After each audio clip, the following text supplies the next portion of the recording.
이제 28쪽에 부동산 시장 이론으로 가도록 할게요. 시장 이론. 실습 한번 볼까요? 네. 우리가 지금 봤던 건 부동산 경제론인데 한 번만 더 복습해 보도록 할게요. 몇 번째 하는지 모르겠어요, 지금. 인간적으로. 자, 가격과 수요량 사이의 반비례 관계가 수요 법칙이고요. 우하향하는 곡선으로 표시가 됩니다. 가격과 공급량 사이의 비례 관계를 공급 법칙이라고 하고 우상향하는 모양으로 표시가 됩니다. 대체제와 보완제는요, 한 놈의 가격과 나머지 한 놈의 수요가 나오는데, 한 놈 가격과 나머지 한 놈의 수요가 같은 방향이면 대체제, 반대 방향이면 보완제로 기억하시는데, 꼭 중요한 게, 한 놈은 가격, 나머지 한 놈은 수요가 나와야 됩니다. 한 놈은 가격, 나머지 한 놈은 수요. 탄력성은 종류가 5가지가 있죠. 단위 탄력, 탄력, 비탄력, 완전 비탄력, 완전 탄력이 있는데, 완전 탄력적일 때는 기울기 수평, 완전 비탄력적일 때는 기울기 수직, 이거는 반드시 기억하자 그랬고, 계산 문제는 원래는 요거 주고 요거 주는 문제가 나왔었는데 요즘에는 요거 주고 요걸 주는 문제가 나온다. 요걸 묻는 문제가 나온다. 그때도 법칙을 적용하고 몇 배 해서 퍼센트 정하시면 된다. 어떨 때 수요가 탄력적이고 비탄력적이냐 하는 문제는 대체제 많고 전환이 쉽고 장기고 주거용이고 사치제는 탄력, 반대면 비탄력이라 그랬고요.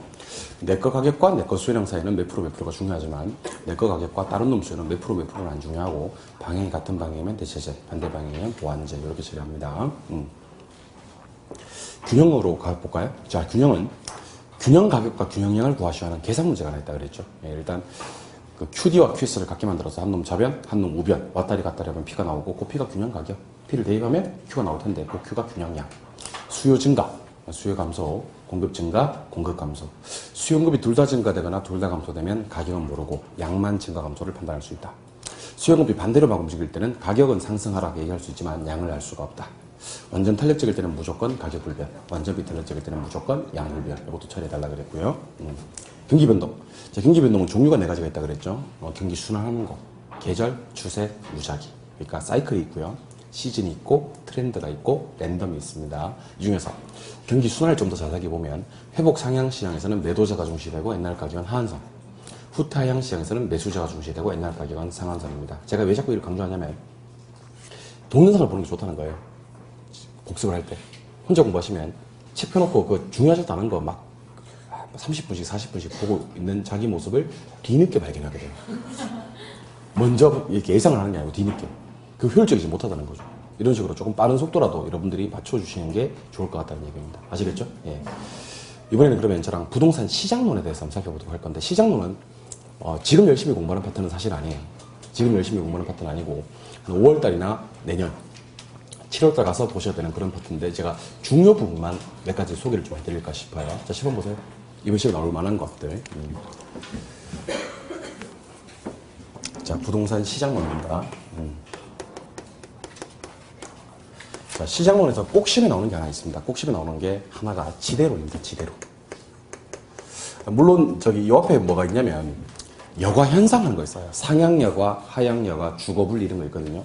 요거 저기 매년 시험에 나오는 거 아닌데 조금 중요하긴 해요. 근데 제가 오늘 왜 안 하겠어요? 올해 시험에 떴어요. 매년 시험에 나오는 건 아닌데 올해 시험에 주거분리가 떴어. 그래서 안 하는 거야. 1월달 가서 합시다. 알겠죠? 두 번째, 좀 많이 중요한 게 있어요. 효율적 시장 이론이라는 게 있는데 이거 좀 많이 중요해요. 근데 안 하려고. 올해 시험에 떴어. 약성효율적 시장, 중간성효율적 시장, 강성효율적 시장. 이 아까운 시간에 그런 거 하지 맙시다. 제가 봤을 때 올해는 조금 가능성이 떨어져. 그럼 제가 지금 첫 번째로 지시한 게 지대론이죠? 지대론은요, 올해 시험 떴겠어, 안 떴겠어? 떴어요. 그렇죠. 근데 얘는 매년 떠요. 지대론은 매년 뜨기 때문에 한번 하는 거고요. 두 번째, 도시 내부 구조론. 나는 이게 나온다고 봐요. 도시 내부 구조론은 어떤 거 있냐면, 이제 뭐, 단핵 도시, 다핵 도시 그래가지고 학자들이 쭉 나와요. 버제스의 동심원 이론, 호이트의 선형 이론, 해리스와 울만의 다핵심 이론, 이런 게 있는데, 요게, 시험 한 5번 치면 한 서너 번 정도 나와요. 5번 치면 서너 번. 출제량 상당히 높잖아요? 올해 시험에 안 나왔어요.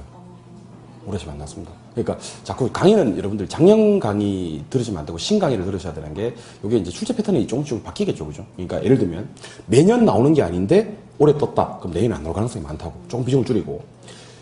올해 뜨고, 작년에도 뜨고, 매년 뜨는 것들은 계속 열심히 공부하고.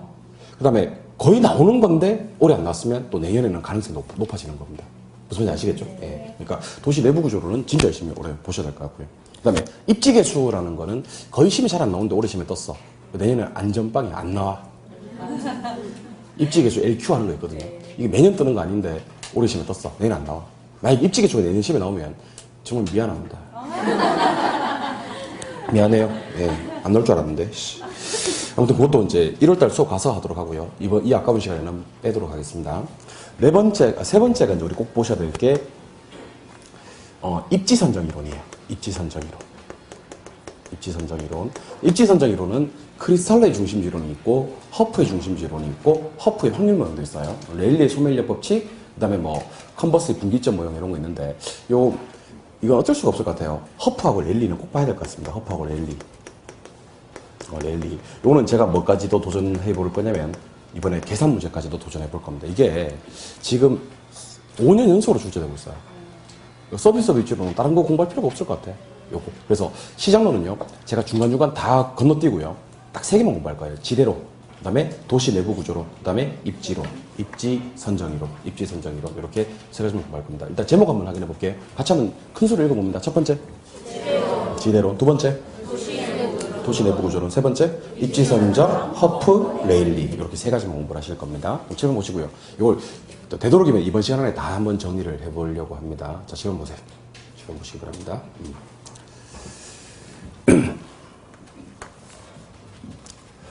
첫 번째, 지대론에 대해서 공부를 할 건데, 지대론에는 종류가 2가지가 있어요. 한번 잘 들어보세요. 이거 어려워요. 어려운데, 이게 어려워서 어려운 게 아니고, 처음에는 뭔 말인지 몰라서 용어 정리가 안 돼서 어려운 거예요. 근데 용어 정리가 되고 나면 그다음부터 엄청 쉬워요. 그냥 들어보세요. 자, 첫 번째 제가 경제지대란 말을 해볼 거고요. 경제지대. 두 번째는 준지대라고 한번 얘기를 해볼게요. 경제지대와 준지대. 자, 경제지대와 준지대의 공통점을 알려드리겠습니다. 경제지대와 준지대의 공통점은요, 공급자가 벌어들이는 초과 이윤입니다. 초과 이윤. 그러니까 공급자가 초과적으로 벌어들이는 이유를 경제지대 또는 준지대라고 한다는 공통점이 있습니다. 근데 차이점은요, 경제지대를 주장한 학자는 파레토라는 사람이 주장했어요. 파레토지대고, 요거는요, 토지에서 생기는 수익입니다. 여러분 한번 생각해 보시죠. 토지는 수명이 유한한가요? 무한한가요? 무한하죠. 그래서 경제지대는 어디서 생기는 거라고 얘기를 했어요, 방금 제가. 토지에서 생긴다. 그러면 토지에서 얼마 동안에 생기는 수익입니까? 이렇게 물으면 영구적으로 생긴다라고 하시면 됩니다. 영구적으로 계속. 토지는 달아 없어지는 재화가 아니니까요. 영구적으로 생기는 수익이다. 그럼 준지대는 뭐냐면 마샬지대라고 해요. 그 마샬이라는 학자가 주장한 지대론이고요. 요거는 인간이 만든 기계나 기구 또는 설비에서 생기는 수익이에요. 인간이 만든 기계나 설비에서 생기는 수익. 자, 여러분들, 인간이 만든 기계나 설비는 영구적이에요, 일시적이에요? 그 수명이 존재한다는 겁니다. 그 수명 동안에만 생기지 영구적으로 생기는 수익이 아니라는 겁니다. 자, 그러면 질문 드립니다. 자, 경제지대와 준지대는 공통적으로 누가 벌어들이는? 공급자가 벌어들이는 초과 수익인데, 그 초과 수익이 토지에서 생기는 영구적인 수익이라면 무슨 지대란 말을 주고, 경제지대란 말을 주고, 인간이 만든 기계나 기구에서 생기는 일시적인 수익은 뭐라고 한다? 준지대라고 한다. 그럼 시험 문제가 어떻게 나오는지 알려드릴게요. 일단 요거 2개를 바꿔서 내요. 그러니까 예를 들면 준지대는 파레토지대이다 이렇게 나와요. OX, X. 준지대는 마샬지대가 되겠지. 맞아요? 네. 경제지대는 마샬지대다. X. 경제지대는 파레토지대가 되겠지. 준지대는 영구적 수익이다. X. 준지대는 일시적 수익이에요. 무슨 지대가? 경제지대가 영구적 수익이 되는 겁니다. 알겠죠? 네. 첫 번째 관문, 경제지대란 말과 준지대란 말을 구분하셔야 됩니다. 경제지대란 말과 준지대란 말을 구분하셔야 되는데, 일단 제가 자세하게는 설명 안 드리고요. 대충 한번 설명 드려볼게요. 자, 일단 7번 보세요. 자, 우리 이대호 선수가 있다고 싶다. 이대호 선수가 지금 메이저리그 진출을 해 있는데, 이대호 선수가 이런 얘기를 합니다. 연봉이 80억 밑으로 떨어지면 한국으로 다시 돌아갈래. 쪽팔려서 미국에서 야구 못하겠어. 이렇게 얘기를 합니다. 80억. 이 80억이라는 돈은 이대호 선수가 미국에 있는 동안 최소한 벌 수 있는 돈이에요. 왜냐하면 80억 밑으로 떨어지면 한국으로 다시 돌아온다 그랬으니까. 미국에 있는 동안은 최소 얼마를 벌고 있다는 얘기야. 그럼 거꾸로 80억을 벌고 있다는 얘기지. 이 사람이 홈런을 잘 쳐. 홈런을 잘 치면 80억 벌어. 더 벌이지. 그래서 100억을 번다고 칩시다. 그러면 이대호 선수가 지금 홈런 잘 쳐서 벌어들이는 수익이 얼마? 초과 수익이 얼마예요? 20억이겠지. 맞아요? 예. 그래서 옆에다 수익을 붙일 건데 100억을 총수입이라고 불러요. 100억을 총수입. 80억을 전용수입이라고 부르고. 전용수입. 요거는 최소 수입이라고 불러요. 최소 수입. 그 다음에 20억을 초과 수입이라고 부릅니다. 초과 수입. 그러면 수입은 종류가 세 가지가 있네요. 자, 내가 최소한 벌어들이는 수입에다가 초과적으로 벌어들이는 수입을 다 하니까 무슨 수익이 나오더라? 총수익이 나오더라. 그래서 저한테 결혼 배우신 분들은 이 숫자를 지금 다 암기합니다. 100억. 총수익. 얘 하면 안 되고 주관식이에요. 주관식. 자꾸 이분 주관식 묻는데 얘 그래. 아까도 그랬어. 아까도. 예. 주관식인데. 예. 100억. 총수익. 80억. 최소 수익. 20억. 초과 수익. 그러니까 저한테 결혼 배우신 분들이 숫자를 다 암기해버리세요. 80억은 최소한 벌 수 있는 돈이지, 20억은 홈런 잘 쳐서 벌어들이는 초과 수익이지, 이걸 합치면 이제 이대호 선수가 벌어들이는 총수익이 나오지. 그래서 일단 100억은 계속 총수익이라고 불러요. 알겠죠? 예. 근데 요 최소 수익 80억을 뭐라 부르냐면 전용 수익이라고 부릅니다. 전용 수익. 전용 수익. 자, 전용이란 말이 뭐냐면 이전이란 말이에요. 자, 그 메이저리그 구단에서요, 이대호 선수가 한국으로 전용되지 않으려면, 즉 한국으로 이전되지 않으려면 최소 얼마나 지급해야 돼? 그래서 이걸 전용수입이라는 거예요. 전용수입은 최소 수입 같은 말이에요. 근데 아까 제가 초과 이윤과 같은 말이 뭐라 그랬어요? 경제지대 또는 준지대라 그랬잖아요. 그 요게 20억이 경제지대가 됩니다. 이해하셨어요? 예. 그럼 이제 아까 했던 말 그대로 한번 해보죠. 최소 수입이 무슨 수입? 전용 수입. 초과 수입이 경제지대 합치면 총수입. 자, 그럼 질문 드리겠습니다.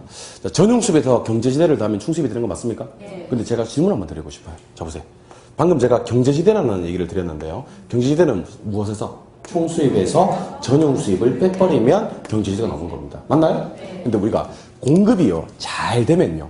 공급이 원활하게 잘 되면 공급이 탄력적이다 그래요. 근데 공급이 원활하게 잘 안 되면 공급이 비탄력적이다 그래요. 그러니까 흔하면 공급이 탄력이고요. 귀하면 공급이 비탄력. 그러니까 우리가 흔하다는 표현을 쓸 때는 공급이 비탄력적이다라고 유식하게 표현하면 되고요. 귀하다는 표현을 쓸 때는 공급이 잘 안 된다. 공급이 비탄력적이다. 이렇게 얘기하시면 됩니다. 그럼 잘 들으세요. 메이저리그 가니까 이대호 같은 홈런 타자가 많아. 즉 공급이 탄력적인 거지. 듣고 계셔요?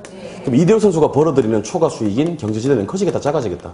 작아질 거예요. 흔하니까 초과 수익은 적어질 거다. 맞죠? 근데 메이저리그 구단에 가도 홈런 잘 치는 이대호 같은 타자가 많지 않아. 귀해. 그럼 공급이 비탄력적이라는 얘기지. 맞아요? 그럼 경제지대가 어떻게 된다? 커지는 거예요. 이해되셨어요? 그러니까 공급은 뭐 할수록 경제지대가 커진다? 비탄력적일수록 경제지대가 커진다. 편한 말로 바꿀까요? 귀하면, 그 물건이 귀하면 가치가 올라간다는 얘기예요. 초과 수익이 커진다는 겁니다. 예를 들어 볼까요? 예를 들어 보겠습니다. 자, 부동산학 개론을 강의하는 선생이 많아. 그럼 부동산학 개론 선생의 공급이 탄력적이지. 그럼 제가 벌어들이는 초과 수익은 많겠어, 적겠어? 줄어든다는 거지. 근데 반대로 저처럼 이렇게 부동산학 개론을 강의하는 사람이 많이 없어. 귀해. 그럼 공급이 비탄력적이지? 그럼 제가 벌어들이는 초과 수익은 경제지대는 커지는 겁니다. 그러니까 공급이 흔할 때, 귀할 때 초과 수익은 커진다. 이렇게 경제지대는 커진다. 이렇게 하시면 됩니다. 저처럼 부동산학 개론 강의하는 사람이 많아요, 적어요? 많이 없어요. 이거 맞아. 일단 전반적으로 나이가 많아. 공인중개사 강의하는 사람이 나이가 엄청 많습니다. 응? 좀 있으면 거의 뭐 환갑을 앞두고 있고 그래요. 예. 환갑을 앞두고 있고 7주를 앞두고 있으신 분도 계시고 뭐 그렇죠. 저 같은 경우는 우리 공인중개사 강의하는 사람들 중에 제일 젊죠, 제가. 제일 젊어요. 피부 봐, 피부. 응? 젊지? 응? 피부도 안 봐요? 저 머리, 저 염색 한 번도 안 했어요. 흰머리 한 개도 없어요. 젊으니까. 응? 간혹 이제 수험생들은 딴에는 저한테 좋은 말이라고, 좀 젊어 보여. 이렇게 얘기하시는데, 젊어 보인다고 하면 돼요. 전 젊은 거예요, 저는요. 알겠죠? 젊어 보인다는 건 누구한테 하는 말이냐면, 늙은 사람한테 이제, 좀 오늘 스타일 보니까 좀 젊어 보인다. 이렇게. 그러니까 누가 젊어 보인다면 좋아하냐면, 공법 이런 사람 젊어 보인다면 참 좋아해요. 공법이나 세법 이런 사람들, 민법 이런 사람들은 젊어 보인다고 엄청 좋아해요. 그러니까 나이가 실제로 든 사람들한테 젊어 보인다 하는 게 예의가 될 수 있지만, 젊은 사람한테는 젊어 보인다 그러면 안 돼요. 젊은데. 그만할까요? 네, 그만할게요. 아무튼 제가 하고 싶은 얘기를 알려드릴게요. 잘 보세요. 사실은 제가 방금 말씀드린 경제지대라는 표현은요, 사실은 준지대예요. 이게 사실은 경제지대가 아니라고. 경제지대는 어디서 생겨야지? 토지에서 생겨야지 경제지대야. 근데 이대호 선수는 사람이잖아요. 사실 이건 준지대인데, 사실은 경제지대와 준지대를 구분 없이 써요.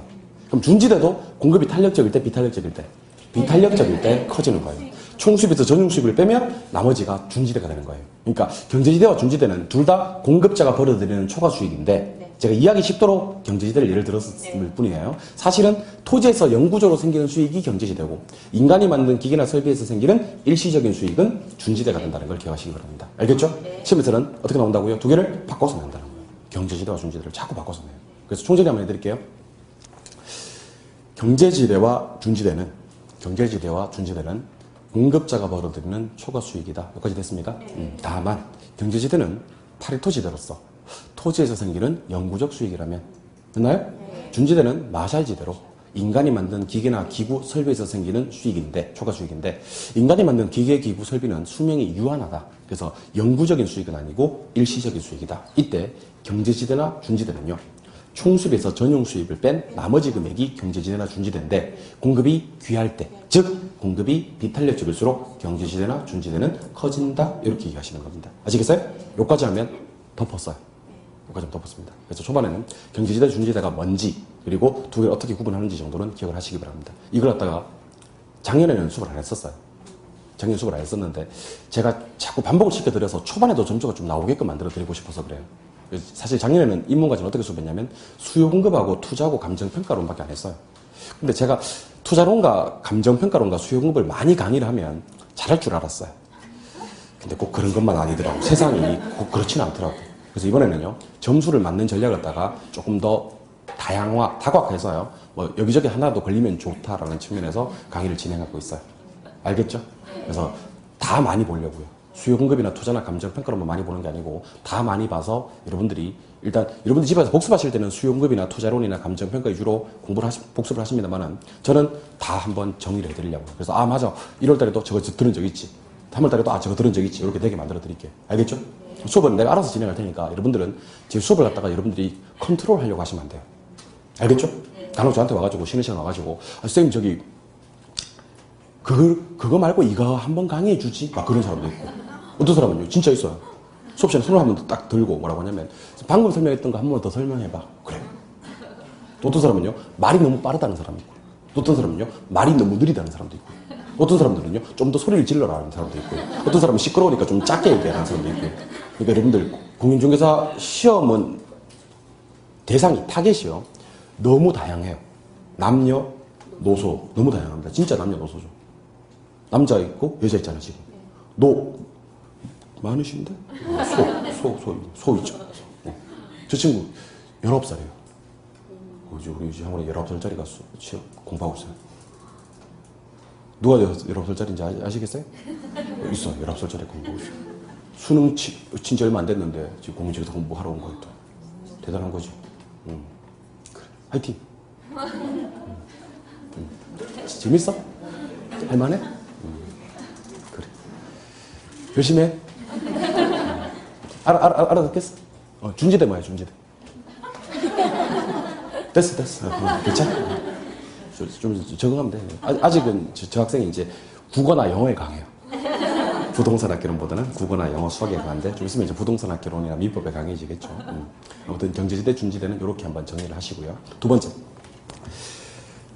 차액지대설이라는 게 있고요. 절대지대설이라는 게 있고, 위치지대설이라는 게 있고, 입찰지대설이라는 게 있습니다. 일단 오늘은 두 가지만 할 건데, 잘 들으세요. 차액지대설은 리카도가 주장한 이론입니다. 리카도.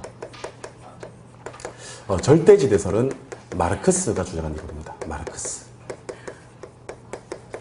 위치지대설이라는 건 튀넨이라는 분이 주장한 이론입니다. 튀넨. 그 다음에 입찰지대설이라는 게 있는데 이거는 알론소가 주장한 이론입니다.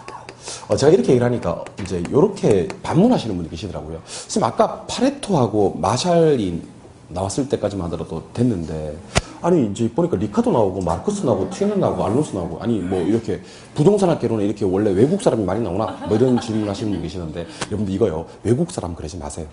학자라고 하세요. 학자.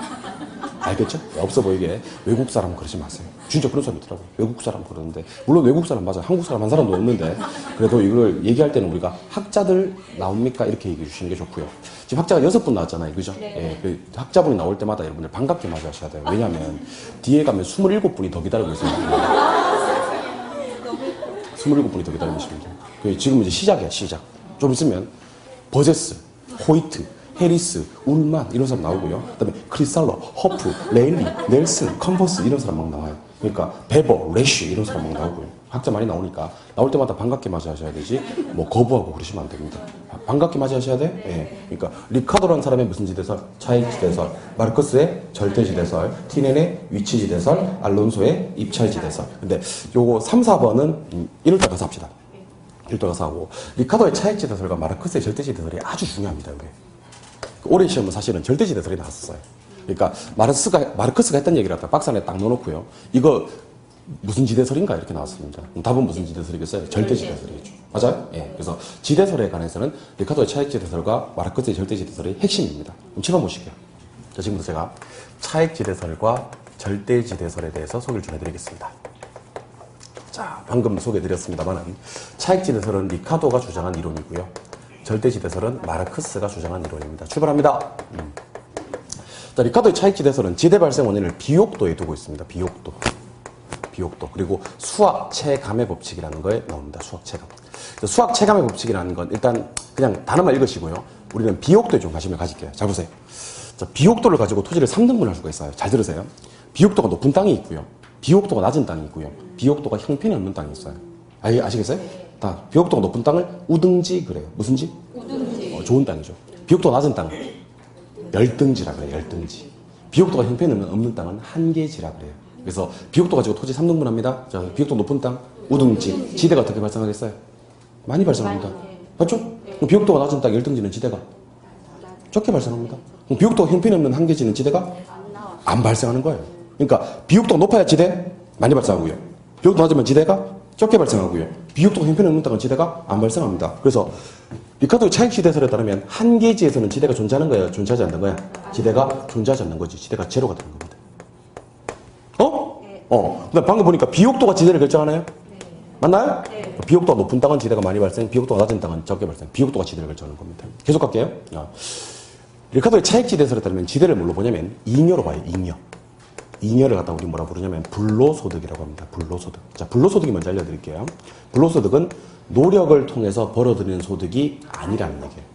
그럼 자 보세요. 토지 소유자가 엄청나게 노력을 했어요. 근데 척박한 땅을 가지고 있어. 그럼 지대는 어떻게 발생해? 적게 발생해. 맞아요? 토지 소유자는 팽팽 놀아요. 근데 비옥한 땅을 가지고 있어요. 그럼 지대는 많이 발생하는 거예요. 따라서 지대라는 것은 비옥한 땅을 가지고 있음에 따라서 생기는 잉여라고 보는 거예요.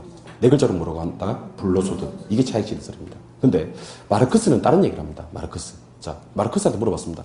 마르크스 선생님, 지대가 왜 발생합니까? 라고 물어보니까, 자, 자본주의 하에서는 토지가 사유화되어 있다는 거예요. 사유화되어 있다는 것은 누군가 토지를 가지고 있다는 얘기죠? 좀 유식한 말로 토지를 누군가가 소유하고 있다는 얘기예요. 소유권을 가지고 있다. 토지 소유자가 지대 내놔라고 요구를 하니까 지대는 자연스럽게 생기더라는 겁니다. 소유자가 뭐 하면? 요구하면 지대는 발생하더라. 자, 그럼 저 보세요. 요구하는 경우는 딱 두 가지밖에 없어. 많이 내놔 그러면 어떻게 줘야 돼? 많이 줄 수밖에 없어. 어쩔 수 없어. 아니면 딴 데 가야 돼. 적게 내놔 그러면 적게 줘도 돼. 근데 안 내놔 하는 경우는 없더란 거예요. 아무리 척박한 땅이라도 자기 땅을 빌려주면서 공짜로 빌려주는 경우는 없다고 보는 게 마르크스 절대지대설입니다. 그럼 어디를 하더라도 한계지를 하더라도 지대는 만다 존재하는 거지. 맞아요? 예. 그럼 절대지대설에서는요, 지대가 곡물의 가격을 상승시키는 거예요. 지대가 곡물 가격을 상승시킨다. 무슨 말인지 알려드릴게요. 자, 잘 보세요. 지대가 곡물 가격을 상승시킨다. 저 보세요. 여러분들, 제가 지주예요.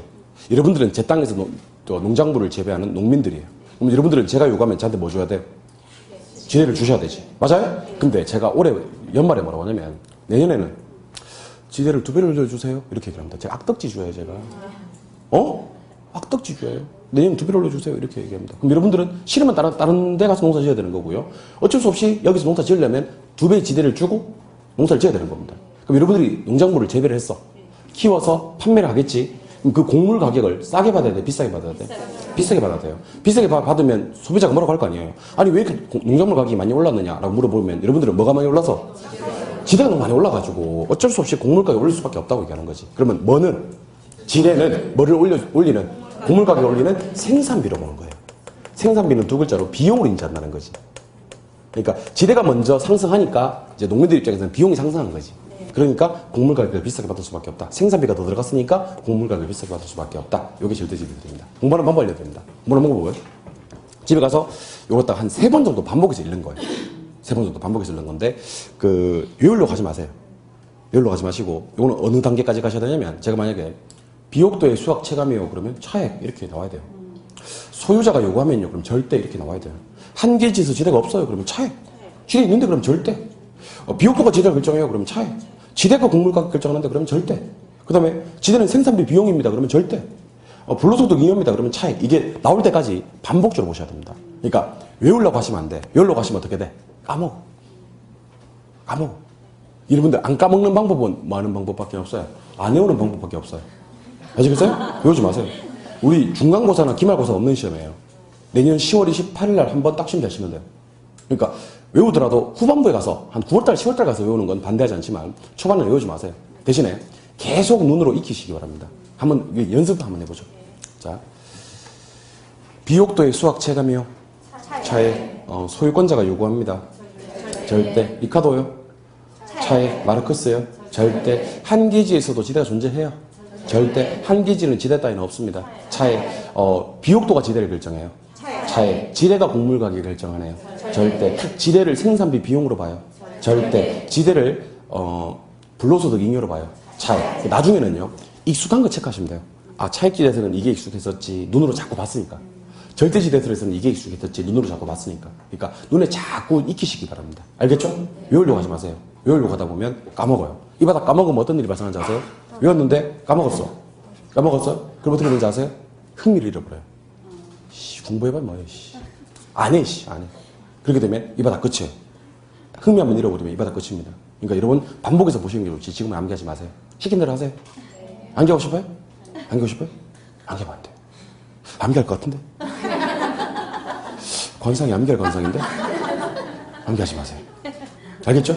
절대로 암기하시면 안 돼요. 이번에는 도시 내부 구조론에 대해서 좀 소개를 해드리겠습니다. 집안 보세요. 잘 보세요. 자, 일단 단핵 도시가 있고요. 다핵 도시가 있어요. 단핵 도시가 있고 다핵 도시가 있어요. 자, 잘 봐요. 단핵은 핵이 하나, 다핵은 핵이 여러 개. 자, 그럼 단핵 도시의 핵에 대해서 제가 좀 소개를 해드리겠습니다. 단핵은요, 쓰지 마세요. 그냥 신경 보시면 돼요. 소도시나 전통적인 도시에 적합한 이론입니다. 소도시와 전통도시는 단핵 도시가 적합한데요. 단핵 도시의 핵은요, 이 중심 업무 지구를 얘기하는 겁니다. 중심 업무 지구. 자, 중심 업무 지구를 영어로 뭐라고 하냐면요, CBD라고 얘기를 해요. CBD. 센트럴 비즈니스 디스트릭트라고 해서 CBD. 이걸 두 글자로 우리는 도심이라고 합니다. 그러니까 중심 업무지구 CBD에서 모든 게 다 이루어지는 것을 단핵 도시라고 하고요. 좀 이따 배우시는 동심원 이론과 선형 이론은 대표적인 단핵 도시 이론입니다. 이번 시험 나옵니다, 이거. 다핵 도시는요, 주로 대도시나 현대도시 패턴에 적합한 이론을 다핵 도시라 그래요. 다핵 도시는요, 아까 제가 얘기했던 중심 업무지구가 하나 있고요. 중심 업무지구 하나 있고, 하나 더 있어요. 뭐가 있냐면, 외부 업무지구 하나 더 있어요. 외부 업무지구. 그러니까 중심에서만 업무를 보는 게 아니고 외부에서도 업무를 볼 수 있는 지구를 하나 만들어버리는 건데, 잘 보세요. 방금 중심 업무지구를 CBD 그랬잖아요. 두 글자로 뭐라 그랬어요? 도심이 있다면 외부 업무지구 뭐도 있냐면 부도심도 존재하는 거예요. 그러니까 도심뿐만 아니라 부도심도 존재하는 게 다핵 도시가 되는 겁니다. 그러면 여러분들 단핵과 다핵을 구분하는 기준은 중심 업무지구예요? 외부 업무지구예요? 외부 업무지구예요. 중심 업무지구는 둘 다 있는 거예요. 단핵 도시든 다핵 도시든. 좀 이따 배우시는 다핵심 이론이라는 도시가 대표적인 다핵 도시 이론입니다. 다핵심 이론이 대표적인 다핵 도시 이론입니다. 그럼 칠판 한번 바라봐 주세요. 칠판 보십니다. 자, 보세요. 첫 번째로 제가 보여드릴 것은 버제스라는 사람의 동심원 이론입니다. 학자도 다 기억하세요. 버제스의 동심원 이론. 학자 또 나올 거예요, 이번 시험에서도. 자, 버제스의 동심원 이론은요, 20세기에 시카고라는 도시를 연구해 봤어요. 버제스가 왜 20세기 시카고 도시를 연구했는지 아세요? 버제스가 시카고 대학교 교수님이셨어요. 시카고 대학교 교수님이셨으면 당연히 시카고를 연구했겠지. 안 그렇겠어요? 그런데. 그래서 시카고라는 도시를 연구해 봤더니만 20세기 시카고가 이랬대요. 가장 도심의 중심 업무지구가 있고요. 그 옆에 점이지대가 있고요. 그 옆에 저급주택지대, 그 옆에 고급주택지대, 그 옆에 통근자지대, 이렇게 5개 지구로 도시 구조가 형성이 되더라는 거예요. 여기가 중심 업무지구. 아까 중심 업무지구를 제가 CBD 도심이라고 그랬죠? 두 번째가 전이지대라고 하기도 하고, 천이지대라고 하기도 하고, 점이지대라고 하기도 하는데, 일단 오늘은 전이지대라고 합시다. 전이지대가 뭐냐면요, 여기는 주택, 상업, 공업이 혼재되어 있는 지역이에요. 그러니까 주거 지역도 되고, 상업 지역도 되고, 공업 지역도 되는 그런 지역입니다. 그러면 이 지역에 있는 주거지역은요, 주거환경이 양호하겠어요? 불량하겠어요? 불량할 수밖에 없지. 왜냐하면 주상공이 같이 있는데 어떻게 좋을 수가 있어요? 그렇지 않습니다. 불량한 지역입니다. 먼저 나오고, 그 다음에 저급주택지대가 먼저 나와요. 그 다음에 고급주택지대가 나오고, 통근자지대가 나옵니다. 간혹 저한테, 아까 내가 그냥 그렇다면 그런 줄 알라 그랬는데, 자꾸 질문하시는 분들 계시다 그랬죠. 아니, 선생님, 도심이 땅값이 비싼데 왜 저가 살고, 외곽으로 해서 땅값이 사는데 왜 고가 살아요? 이렇게 얘기하면 안 돼요, 저한테. 왜 얘기하면 안 되냐면, 20세기에 시카고가 이랬대요. 나보고 어쩌라고. 자꾸 토를 달면 안 돼. 왜 이랬는데요? 그러면 안 되고. 20세기 시카고 가봤어요? 안 가봤으면 그냥 외우세요. 안 가봤으면. 그러니까 20세기 시카고는요. 중심 업무지구, 그 다음에 전위지대, 저급, 고급, 통근자지대입니다. 그럼 신문제 어떻게 나오는지 알려드리겠습니다. 자, 따라하세요. 중전저고통, 중전저고통. 시작. 중전저고통, 중전저고통. 멜로디를 좀 잘 기억하세요. 중전저고통, 중전저고통. 시작. 중전저고통, 중전저고통. 나 이 메들리가 좋아해, 이 메들리가. 우리 시험에서 오지선다 시험이기 때문에요. 5개가 나오면요. 상대 신경 써서 봐야 됩니다. 그래서 제가 5개 나오는 것들은 이렇게 멜로디를 붙여서 암기를 시켜드릴 거예요. 중전저고통, 중전저고통. 제일 앞에 뭐 쓴 지구? 중심업무지구. 그 다음에 전위지대. 그 다음에 저급, 고급, 통근자. 통근자지대. 다시 중심업무지구, 저급, 전위지대, 저급, 고급, 통근자. 시험 문제 어떻게 나오는지 알려드립니다. 7번. 도심으로 접근성이 양호한 곳에 누가 삽니까? 이렇게 나와요. 접근성이 양호한 곳에 누가 살아요? 중요합니다. 동심원 이론을 따르면 접근성이 양호한 곳에 저소득층이 살아요. 다시. 중심지에 가까워질수록 누가 산다고요, 방금? 저소득층이 살아요? 그러면 범죄, 질병, 빈곤이 적어진다, 많아진다? 많아지고요. 외곽으로 갈수록 누가 사니까? 고소득층이 사니까 범죄, 질병, 빈곤이 적어지는 거예요. 아시겠어요? 그래서 여러분들은 어떤 문제가 나오더라도요. 순서만 딱 기억하시면 돼요. 중심 업무지구 제일 먼저 나오고 전위지대, 저급, 고급, 통근자지대. 근데 여러분들 요거요. 현실과는 맞아요? 안 맞아요? 안 맞아요. 현실과는 안 맞습니다. 왜 현실과 안 맞는지 제가 두 가지의 문제점 알려드릴게요. 첫 번째는요. 동쪽은 교통이 발달했고요. 서쪽은 교통이 발달하지 못했어요. 그럼 동쪽은 많이 뻗어나갈 수 있잖아. 서쪽은 많이 못 뻗어나가잖아. 근데 이거는 동서남북으로 똑같은 크기와 모양으로 퍼져나갔다는 문제가 있는 거예요. 교통의 발달을 고려했다 못했다? 못했다. 두 번째, 고소득층 주거지역 옆에 저소득층이 살고 지금 저소득층 주거지역 옆에 고소득층이 살아요. 실제로 그래요? 안 그래요? 안 그래요. 고소득층의 주거지역과 저소득층의 주거지역은 통상 분리되는 게 일반적이에요. 그래도 우리는 주거분리라고 그래요. 뭐라고요? 고소득층의 주거지역과 저소득층의 주거지역이 분리되는 현상을 뭐라고 부른다? 주거분리라고 합니다. 근데 그게 반영되지 않은 거예요. 그래서 나온 게 호이트의 선형이론이에요. 호이트의 선형이론. 자, 호이트의 선형이론에 대해서 소개를 좀 해드리겠습니다. 7번 보세요. 아까 제가 여기 중심업무지구 있다고 그랬죠? 네, 7번 보세요. 중심업무지구인데 제가 요게 지금 이렇게 보여드리고 있는 요 축 보이십니까? 네. 요게 교통축이에요. 무슨 축이라고? 교통축. 자, 교통축을 따라서 가장 빨리 외곽으로 쫙 나갈 수 있는 사람이 누구냐면 고소득층들이에요. 살펴보니까. 그러면 교통축에 가깝게 누가 살더라? 고가 살더라. 그 다음에 고소득층의 반대편에 누가 사냐면 저소득층이 사는 거예요. 그러면 자 보세요. 아까 버젯의 동심원 이론에서는 고려하지 못했던 교통축이 고려됩니까? 네. 두 번째는요. 주거분리가 고려되는 거예요. 주거분리. 고소득층의 주거지역과 저소득층의 주거지역이 분리되는 겁니다. 근데 호이트가 활동하던 시절에는요. 중공업은 발달하지 못했어요. 경공업밖에 없었어. 자 그럼 질문. 공장을 위치시키고 싶은데 어디다 위치시킬까? 왼쪽 오른쪽? 그렇더래요. 자, 따라해보세요. 도매, 경공업. 도매는 시장 생각하시면 되고요. 경공업은 공장 생각하시면 돼요. 못 사는 사람들 그 시장이나 공장 근처에 살더란 얘기예요. 아시겠어요? 그래서 여러분들 아파트에서요. 혹시 살고 계신 주택에서요. 문을 딱 열었는데 공장이 있더라. 아, 우리 집은 저급주택 지역이구나. 이렇게 생각하시면 돼요. 알겠죠? 예. 우리 집에서 문을 딱 열었는데 막 시장이 막 있는 거 바로 옆에 시장이 있는 거예요. 아, 그럼 우리 집은 저급주택 지역이구나. 이렇게 생각하시면 됩니다. 돈 벌어서 이사 가세요. 알겠죠? 내 잘못은 아니니까. 아무튼 나한테 막 뭐라 그러면 안 돼요. 예, 호이트가 그렇게 봤어요. 못 사는 사람들 도매 및 경공업지구 옆에 살더라. 여기 이제 저소득층이 살고요. 살고 잘 봐야 돼. 고소득층들은요. 저급 주택 지역의 사람들을 엄청 싫어요. 엄청 싫어하기 때문에 가운데다가 뭘 두고 만나냐면 중급 주거지구지를 막 사이에 두고 만나는 거예요. 중급 주거지구. 아시겠어요? 그래서 우리 뭐도 기억하셔야 되면 호이트의 선형이론은요. 구조 자체를 한번 기억해 봅시다. 자, 교통축에 가깝게 누가 입지하고? 고. 이상 소리 하지 말고 다시. 교통축에 가깝게 누가 입지하고? 고. 정반대편에? 저 인근에 도매미 경공업 저와 그 사이에 중급 주거지구 입주하더라는 얘기입니다. 알겠어요? 네. 그러면 아까 버젯의 동심원 이론과는 상황이 약간 반대가 됩니다. 아까 버젯의 동심원 이론은 접근성이 양호한 도심에 가깝게 누가 살았는데? 제가 살았는데 호이트 선형 이론에 따르면 교통축에 가깝게, 교통축이란 말은 접근성이 양호한 곳이에요. 교통축에 가깝게 누가 살아요? 고가 살아요. 실제로는 최근은 버젯의 동심원 이론보다는 호이트 선형 이론이 훨씬 더 잘 맞습니다. 왜냐하면 잘 보세요. 우리 경부고속도로 타고 오잖아요. 경부고속도로 타고 이제 서울로 이제 옵니다. 그 안녕하세요. 서울인터체인지 나오잖아요. 서울인터체인지 옆에가 어디죠?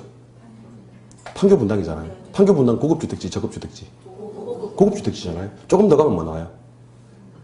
서초, 양재, 한남 나오잖아요. 오늘 집에 가는 길에 한번 가봐요. 집에 가는 길에 국도로 내려갔다가 다시 경부 타서 평택쯤에서 올라와 봐. 알겠죠? 예.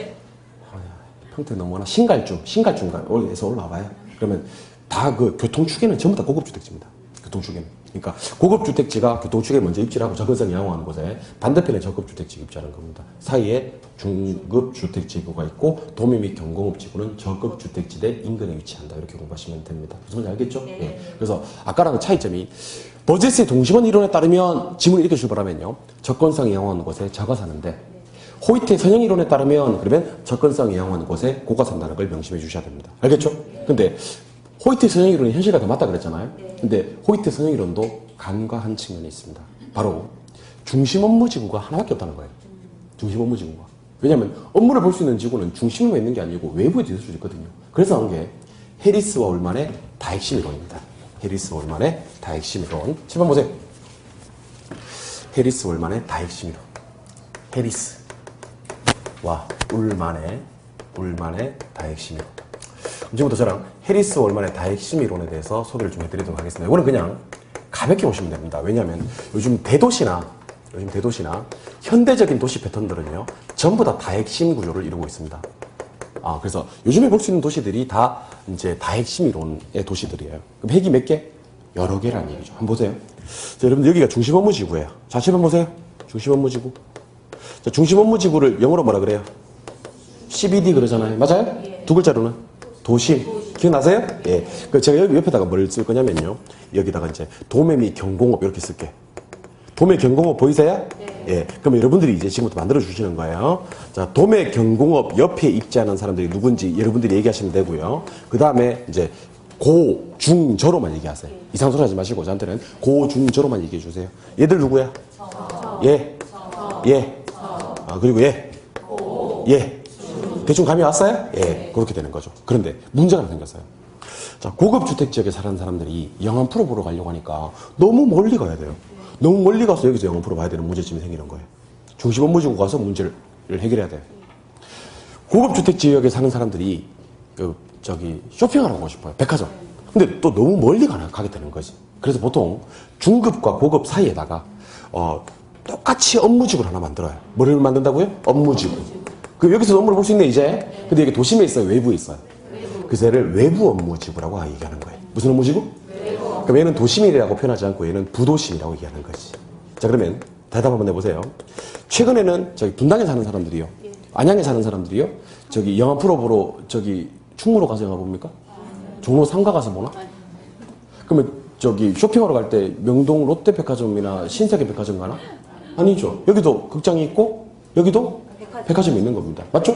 그러니까 외부에도 중심과 똑같은 업무지구 하나 존재하는 거죠. 그럼 현실에는 가장 맞는 게 현재 대도시나 현대도시에 적합한 이론은 다핵심 이론이라는 거지. 그러니까 중심에만 업무를 볼 수 있는 지구가 있는 게 아니고 외부에도 업무를 볼 수 있는 지구가 있다는 거지. 즉 뭐뿐 아니라 도심뿐 아니라 부도심도 존재한다는 거지. 이게 대표적인 다핵심 이론이 됩니다. 아시겠어요? 네. 여기까지 복습 한번 해봅시다. 복습. 일로 오세요.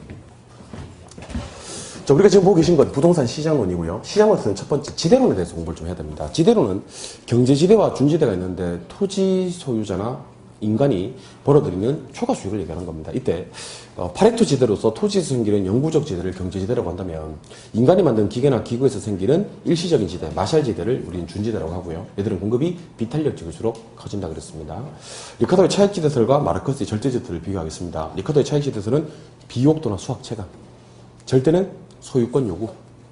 얘는 한 개의 지대 없고 얘는 한 개의 지대 존재합니다.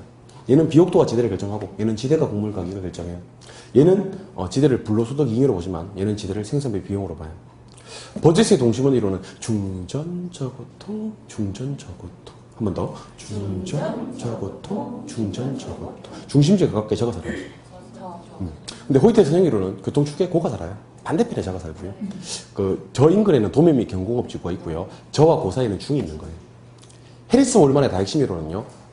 중심 업무지구만 있는 게 아니고 외부에도 업무를 볼 수 있는 지구가 존재하는 거지. 즉 도심뿐 아니라 부도심도 존재하기 때문에 현대도시나 대도시 패턴은 보다 적합하다라고 이해를 하시면 됩니다. 그래서 교재 페이지 몇 쪽으로 가시냐면 다 건너뛰세요.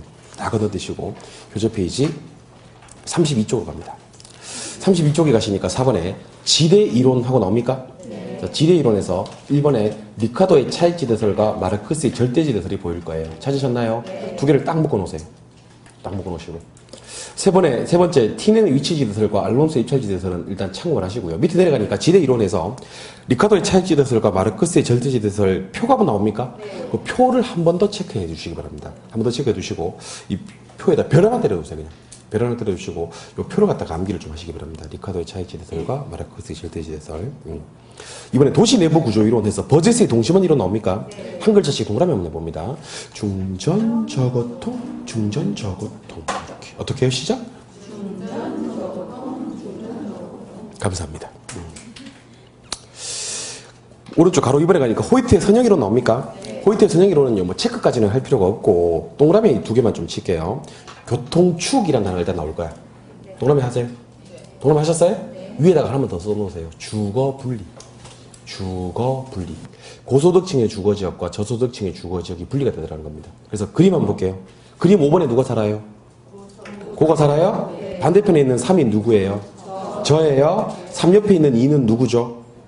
도매 및 경공음이죠? 예. 3과 5 사이는 4가 있네요. 4가 누구예요? 중. 그러니까 요 그림 볼 수만 있으면 돼요. 볼 줄 아시겠죠? 예. 가로 3번에 해리스 올만의 다핵심 이론 하는 거 나옵니까? 예. 1번에 도시는 도심의 동그라미. 그 옆에 부도심 동그라미. 그 옆에 현대도시, 현대 동그라미. 그 옆에 대도시, 대 동그라미. 그리고 그 밑에 2번에 핵의 성립 요인 나옵니까? 그 두 개만 밑줄 좀 그어놓으세요. 동종 활동간에는 집적 이익 밑줄하시고, 이질 활동간에는 입지적 비양립성 밑줄하시고, 두 개만. 동종끼리는 뭐하고요? 집적 이익을 추구하고요. 이질 활동간에는 입지적 비양립성을 추구하는데, 아직은 무슨 말인지 몰라도 되는데, 요 두 개가 바꿔서 하면 안 돼요. 동종끼리 비양립한다고 나온다든지, 이질적인 활동끼리 집적한다든지, 그런 말이 나오면 안 된다고요. 동종끼리만 뭐하고, 집적하고, 이질적인 것들끼리 비양립한다. 그 밑에 그림에 들어가세요. 그림 들어가셨어요? 예. 1번 체크 좀 하시고요. 그리고 7번 좀 체크 좀 하세요. 1번 체크하셨고 7번 체크하셨어요? 예. 1번에다가 쓰세요. 도심 쓰셨어? 예. 7번에다가 쓰세요. 부도심. 1번이 뭐죠? 중심 업무지구잖아요. 이게 뭐고? 도심이고. 7번이 뭐예요? 외부 업무지구잖아요. 이게 뭐예요? 부도심. 그렇게 확인하시면 됩니다. 아시겠어요? 예. 그리고 왼쪽 페이지 제일 위로 가시니까 빈 공간이 조금 있습니까? 왼쪽 페이지 제일 위로 가시니까 빈 공간이 조금 있잖아요. 그 빈 공간에다가 다른 건 됐고요. 요거만 필기 하나 딱 해놓으세요. 요건 뭐, 요거 간단하니까. 그러니까 32쪽 상단. 32쪽 상단. 요거 제가 왜 자꾸 필기를 하라고 얘기를 하냐면요. 이 필기를 이런 거는 한번 그냥 해놓으시는 게 나중에 교재 이렇게 넘기다 보시면 도움이 많이 됩니다. 그러니까 교재 동그라미만 하는 게 능사는 아니야. 그래서 한번 제가 필기하게끔 만들어 드린 거예요. 그래서 위에다가 한번 써보시기 바랍니다. 그게 쓰면 안 되는데. 상단에다 써야 되는데. 그러니까 하단부는요, 도시 내부 구조론 파트예요. 쓰면 안 돼요. 지우세요. 찝찝해. 저기다 쓰면 안 돼요. 상단에다가 써야 돼요. 내가 상단이라고 적어놨잖아, 내가 상단. 30초 상단. 나는 좀 쉬어야 되겠어요. 좀 쉬고 올게요. 예, 여러분들은 쉬지 마시고 필기하시기 바랍니다. 아시겠죠? 예, 나는 쉬러 갑니다.